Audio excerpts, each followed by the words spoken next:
दलों के नेताओं से भी गर्मजोशी से मुलाकात की और मंच पर राजस्थान मॉडल की खूब चर्चाएं हुई। तो कर्नाटक में भी राजस्थान मॉडल की गूंज रही। मंच पर मुख्यमंत्री अशोक गहलोत राहुल और प्रियंका गांधी के बगल में बैठे दिखाई दिए। अन्य नेताओं से भी गर्मजोशी से मुलाकात की।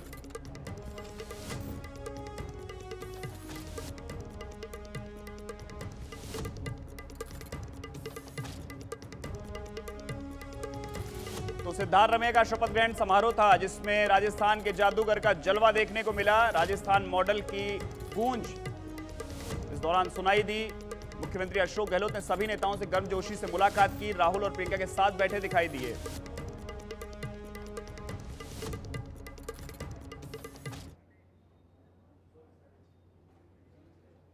इधर राजस्थान कांग्रेस प्रभारी सुखजिंदर सिंह रंधावा जयपुर पहुंचे और एयरपोर्ट पर मीडिया से मुखातिब हुए। उन्होंने कहा कि 2000 रुपए के नोट को बंद करने पर उन्होंने कहा कि जो सरकार पिछले 7 साल में 2000 का एक नोट नहीं चला पाई, वह हमसे पूछती है कि कांग्रेस ने 70 साल में क्या किया। जनता को इनसे पूछना चाहिए कि इन्होंने इतने साल में क्या किया। पायलट के आंदोलन को लेकर रंधावा ने कहा कि कर्नाटक चुनाव से ठीक पहले पैदल यात्रा की घोषणा करना ठीक नहीं है। मैं युवाओं के साथ हुए भ्रष्टाचार के खिलाफ हूं, लेकिन इस तरह से चुनाव से ठीक पहले यात्रा की घोषणा करना ठीक नहीं समझता। सचिन पायलट से वार्ता के रास्ते खुले हुए हैं, वह पार्टी में ही है। मतभेद दूर करने के प्रयास किए जाएंगे। कांग्रेस कभी किसी को नहीं छोड़ती और जो लोग कांग्रेस को छोड़ते हैं उनका हाल सबको पता है।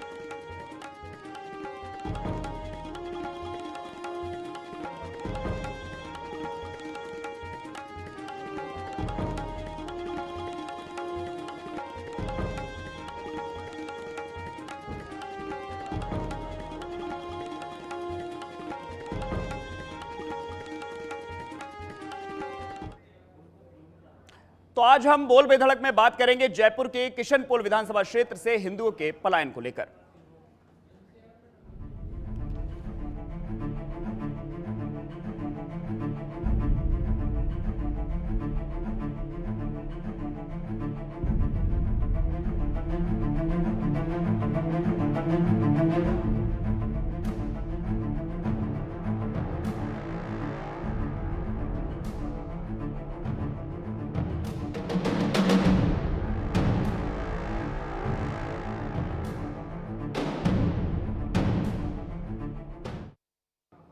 तो इस पूरे मामले को लेकर भाजपा प्रवक्ता रामलाल शर्मा का क्या कुछ कहना है, पहले वो आपको सुनाते हैं। जिस तरीके से जयपुर के अंदर किशनपोल विधानसभा क्षेत्र के अंदर लोगों ने वहां पर बैनर लगाकर, स्टिकर लगाकर और पलायन करने की बात की है कि हिंदू वहां से पलायन कर रहे हैं, और लोग यहां तक कह रहे हैं कि कांग्रेस पार्टी का एक पार्षद जो समुदाय विशेष से आता है, वो इतना आतंक उस व्यक्ति का है कि आए दिन लोगों को परेशान करना, झगड़े करना, झूठे मुकदमे दर्ज कराना, और इस प्रताड़ना के आधार के ऊपर लोग अब पलायन करना शुरू हुए हैं।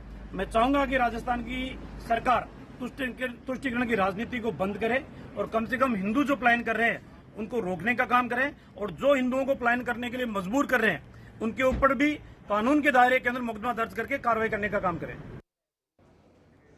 तो अब हम इसको लेकर हमारे साथ कांग्रेस प्रवक्ता हमारे साथ जुड़े हुए हैं प्रतीक सिंह, हम उनसे पहले बात करेंगे। प्रतीक जी, आप इस मुद्दे को लेकर, ये मुद्दा किशनपोल विधानसभा क्षेत्र, छोटी काशी, जयपुर, एक ऐसा एग्जाम्पल, एक ऐसा उदाहरण जहां पर हिंदू मुस्लिम सभी मिलकर रहते हैं, और इस तरह का पोस्टर सामने आना, किस तरह से कांग्रेस पार्टी इसको देख रही है? देखिए, चुनाव जैसे जैसे नज़दीक आएंगे वैसे वैसे आपको ये चीज़ें देखने को मिलेंगी, क्योंकि भाजपा क्या मुद्दा विहीन पार्टी हो चुकी है। उन मुद्दे बचे नहीं है, तो वो सिर्फ हिंदू और मुसलमान की बात पे चुनाव लड़ना चाहते हैं। तो जैसे जैसे चुनाव आगे बढ़ेंगे आपको इस तरीके की घटनाएं देखने को मिलेगी। दूसरी बात यह है कि जो घटना हुई है उसकी जांच चल रही है, प्रशासन उसकी जांच कर रही है, उसकी कंप्लेंट हो गई है। तो बिना जांच के और बिना प्रशासन की जांच के मुझे लगता है इसके ऊपर कोई भी टिप्पणी करना सही नहीं है। अगर ऐसा हुआ है, जबरदस्ती अगर किसी के साथ जांच की जा रही है, तो वह गलत है और उनके खिलाफ प्रशासन एक्शन लेगा। लेकिन जब जांच होगी, जांच के बाद ही समझ में आएगा कि क्या है। और फिर मैं कहना चाहूंगा कि अगर ऐसा हो रहा है तो ऐसा नहीं होना चाहिए, लेकिन जांच के बाद में सब कुछ सामने आएगा। शैलेंद्र धा भाई भाजपा से हमारे साथ जुड़े हुए हैं। शैलेंद्र जी, हिंदुओं का पलायन कहा जा रहा है, इसको आप किस तरह, भाजपा किस तरह से देख रही है इसको, क्योंकि आपके ही प्रवक्ता और विधायक रामलाल शर्मा ने इस पर बयान भी दिया है। ऋषभ जी, आप देखिए कितनी दुर्भाग्यपूर्ण घटना है कि राजस्थान में किशनपोल बाजार, जो कि जयपुर सिटी का एक विधानसभा क्षेत्र है, जो आपने बताया छोटी काशी कहलाता है, और वहां से पलायन होना हिंदुओं का, और किस कारण से होना। प्रतीक जी तो कह रहे हैं कि राजनीति चुनाव आ रहे हैं तो ये राजनीतिक कारण है। मैं इनको याद दिला देना चाहता हूं, जिसका नाम आ रहा है वो कांग्रेसी पार्षद कुरैशी है, जो कह रहे हैं कि हिंदुओं का पलायन यहां से जा रहा है। मैं आपको बताऊं, राजस्थान जयपुर की जो शहर की स्थिति है वो बहुत ही भयावह हो चुकी है। एक विशेष समुदाय के लोगों ने वहां अपना जमावड़ा लगा दिया है और वो अपने बलपूर्वक आतंक डर से हिंदुओं को धीरे धीरे हिंदू कॉलोनी में घुसते हैं और धीरे धीरे उनको वहां से निकालते हैं, चाहे वो झगड़ा करें, चाहे उनके किसी भी तरह का दबाव बनाए या आतंक या डर दिखाएं या लालच दिखाएं, और किस तरह से वो धीरे धीरे बढ़ रहे हैं। ये पूरा आपने प्रमाणित देखा होगा कि कांग्रेस की जो गहलोत सरकार है कांग्रेस पार्टी की, वो भी अब तक कोई इस पे एक्शन नहीं ले रही है। और ये पलायन यही नहीं, आपने देखा होगा भी कुछ दिनों पहले मालपुरा टॉक में भी ऐसी घटनाएं हुई, और किस तरह से कांग्रेस की गहलोत सरकार ने विशेष समुदाय के लोगों को बचाने का प्रयास किया, संरक्षण देने का प्रयास किया। उसी का परिणाम है कि आज इस तरह की घटनाएं जयपुर में देखने को मिल रही हैं। प्रतीक जी, तुष्टीकरण का आरोप आपके ऊपर लग रहा है पूरी तरह से कि तुष्टीकरण, क्योंकि जैसलमेर में भी यही देखने को मिला, वहां पर भी जब घर तोड़े गए तब भी आपके ऊपर सवाल उठे। अब यहां पलायन का मुद्दा सामने आया है, फिर आप पर सवाल उठ रहे हैं, और पार्षद भी कांग्रेस का है। नहीं, घर तोड़, जो जैसलमेर की आप बात कर रहे हैं, तो जैसलमेर में घर तोड़ना एक अलग बात है। आपको पता होगा अटल बिहारी वाजपेयी जी की सरकार में भी जो हिंदू वहां से आए थे उनको वापस भेज दिया गया था, और जो घर वहां तोड़े गए उसके लिए उनको विस्थापित करने के लिए दोबारा से कमेटी गठित कर दी गई है। दूसरी बात मैं अब ये कहूंगा कि मुख्यमंत्री जी पहले ही बोल चुके कि इनके पास मुद्दा विहीन पार्टी है, क्योंकि बोलने के लिए कुछ है नहीं, तो इस तरीके के चीजों को लाया जा रहा है। अगर हमारे किसी पार्षद का इसमें नाम है, अगर वो लिप्त पाया जाएगा तो उसके खिलाफ सख्त से सख्त कार्रवाई की जाएगी, आप बेफिक्र रहिए। और मैं कह रहा हूं, अगर प्रशासन को जांच तो करनी दीजिए। अब जो पोस्टर लगे हैं, प्रतीक जी, मैं आपको रोकना चाहूंगा। हमारे साथ किशनपोल विधानसभा से विधायक अमीन कागजी हमारे साथ फोन लाइन पर जुड़े हुए हैं। अमीन जी, आपका बहुत बहुत स्वागत है। एक बड़ा मुद्दा हिंदुओं के पलायन का और आपके इलाके से निकलकर सामने आया है।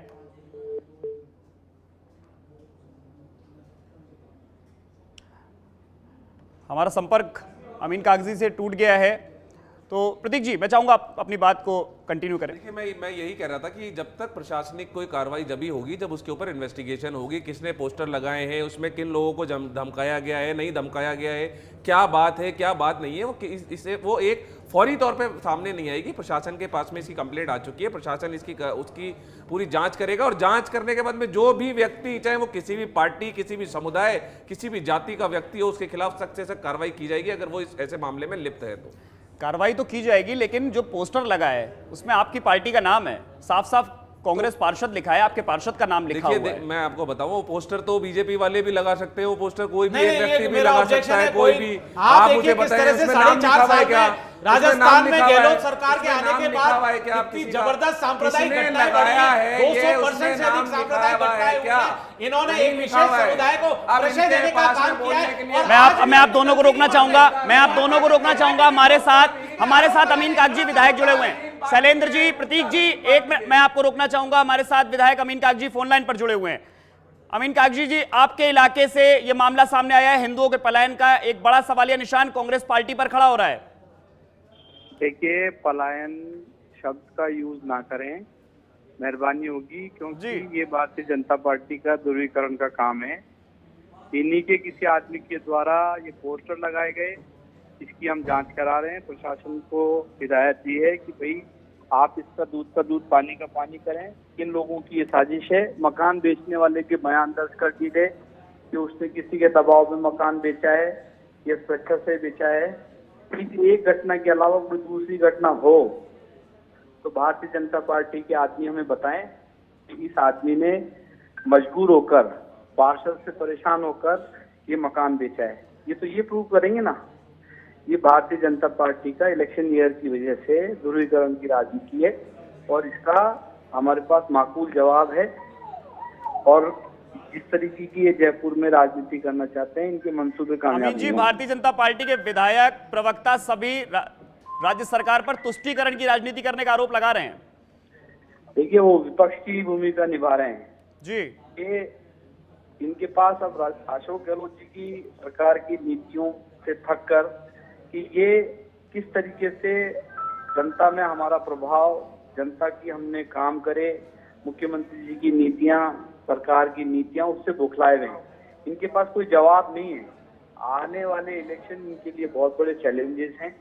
इसको लेकर इनके पास सिर्फ एक यही कार्ड है जिसको ये हमेशा से खेलते आए हैं, और राजस्थान की जनता, खासतौर से जयपुर की जनता, इस बात को समझती है।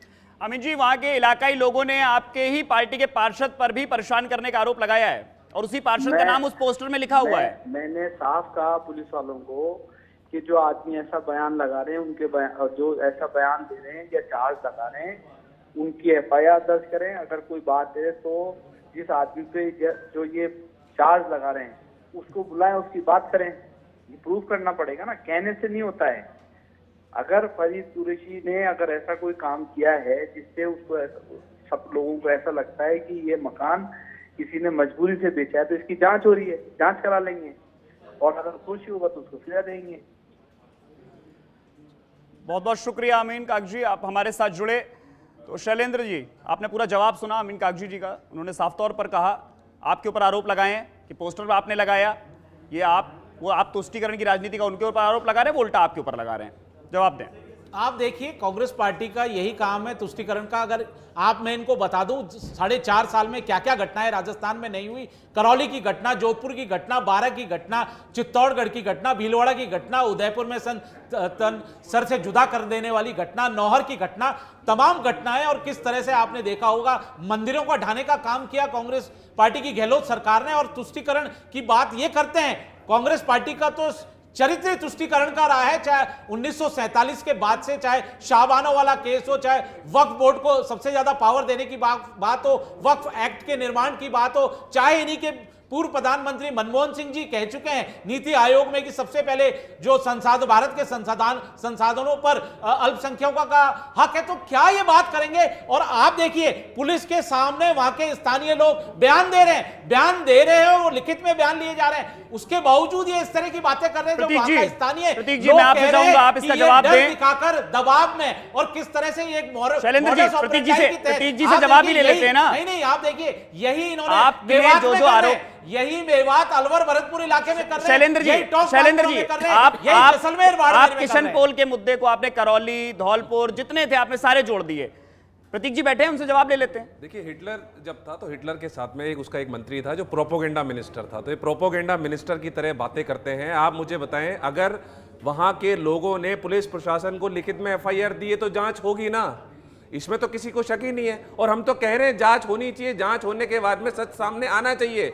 जो भी अगर इसके अंदर लिप्त है, नहीं लिप्त है, वो जांच के बाद ही तो सामने आ जाएगा, किसी के कहने से थोड़ी कुछ हो जाएगा। और दूसरा, इलाकाई लोग तो कह रहे हैं हमें पार्षद का खौफ है, पार्षद डराते हैं। पार्षद आपकी पार्टी के हैं। पार्षद डरा सकते हैं क्या? आप कैसी बातें कर रहे हैं? मुझे आज कोई डरा सकता है क्या? कोई आम आदमी पार्टी, आप तो खुद कांग्रेस पार्टी के हैं, आपकी पार्टी के, आपको कैसे डराएंगे? शैलेंद्र जी को कोई धमका सकता है क्या? ऐसा हो? शैलेंद्र जी, आप ही जवाब दे दीजिए इस चीज का। ऐसा कोई नहीं हो सकता, कोई किसी को नहीं धमका सकता है। और जब एफआईआर उनके बयान वो आपके टीवी के सामने दिखाए जा रहे हैं, किस तरह की बात कर रहे हैं कि किस तरह से विशेष समुदाय के जो पार्षद हैं, नेता हैं, विधायक हैं, किस तरह से उन्होंने जयपुर शहर का हाल खराब कर दिया है, मजबूर कर रहे हैं हिंदू समाज को वहां से पलायन करने के लिए। ये एक मॉडस ऑफ अपनाते हैं, पहले एक मकान खरीदते हैं, फिर धीरे धीरे वहां घुसते हैं, अपने व्यवहार, लड़ाई झगड़े का स्वभाव है, दबाव है, किस तरह का रहन सहन है, उससे वो वहां पे दहशत का शैलेंद्र जी को सुन लेते हैं। हिंदू को मजबूर कर देते हैं वहां से जाने के लिए। ये पूरा जयपुर की जनता देख रही है किस तरह से इन्होंने, आपने देखा होगा। लेकिन शैलेंद्र जी, 8 बम ब्लास्ट, शैलेंद्र जी, वहां से अगर पलायन की बात करेंगे तो पलायन आपकी सरकार में भी हुआ। शैलेंद्र जी, पलायन आपकी सरकार में भी हुआ, बिना ढंग से पैरवी नहीं करी। शैलेंद्र जी, पलायन आपकी सरकार में भी हुआ, आपने पलायन रोका, आपके समय में भी कोई निकले काम हुआ था, हमने वहां जाकर उस पलायन को रोका। और जो भी परिस्थिति, तो आप ये तो मान रहे हो ना पलायन हुआ आपके टाइम पे भी। मैं क्या कह रहा हूं, हमने रोकने का काम आपके टाइम पे हुआ। ये रोकने का काम नहीं कर रही कांग्रेस की गहलोत सरकार, ये बढ़ाने का काम कर रही है। इसका जवाब, ये तो मान रहे हैं कि पलायन हुआ। शैलेंद्र जी, प्रतीक जी, ये तो मान रहे हैं कि पलायन तो हुआ, लेकिन उनके समय उन्होंने रोक लिया, आप रोक नहीं पा रहे। देखिए, मैं ये कह रहा हूं शैलेंद्र जी को, अभी आपके चैनल के सामने कोई भी व्यक्ति अगर ये बोल रहे टीवी के कैमरे के सामने आकर के उन्होंने बोला है मुझे दिखाइए, मैं चलूंगा साथ में एफआईआर कराने के लिए। जो भी व्यक्ति, जिस भी व्यक्ति के खिलाफ अगर वहां के लोग अगर बोलेंगे कि इन्होंने हमको परेशान किया, मैं चलूंगा, टीवी के सामने बोल रहा हूं, मैं चलूंगा, चाहे वो पार्षद हो, चाहे वो कोई भी व्यक्ति हो, उसके खिलाफ एफआईआर कराने। कोई भी पोस्टर लगा देगा और किसी की बात से भी आप किसी की बात से भी किसी पे भी आरोप लगा देंगे, जांच तो होने दीजिए।